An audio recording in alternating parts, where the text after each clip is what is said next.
नमस्कार मंडळी, आज मी तुमच्यासोबत एक अशी रेसिपी शेअर करणार आहे जी खाल्ल्याने आपल्याला डोक्यावरील केसापासून ते पायाच्या नखापर्यंत खूप फायदे होतात।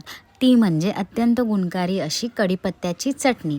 कढीपत्ता खाल्ल्याने ना आपल्या शरीरात कळत नकळत खूप सारे फायदे, खूप सारे बदल होत असतात। त्याने आपल्या शरीरातील शुगर कमी होते, कोलेस्ट्रॉल कमी करण्यासाठी आपल्याला उपयुक्त आहे। तसेच सतत जर कोणाचे पोट दुखत असेल तरीही आपण खाऊ शकतो। चला तर बघूया।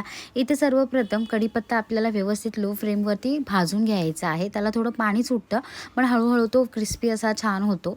त्याचबरोबर मी थोडेसे शेंगदाणे पण इथे भाजून घेतले होते।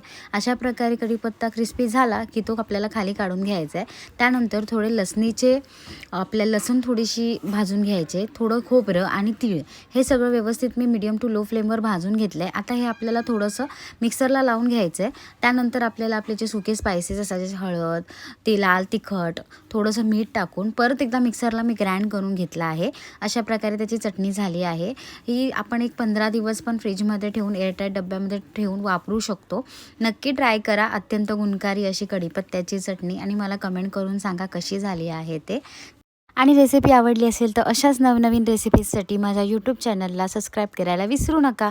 Thank you so much.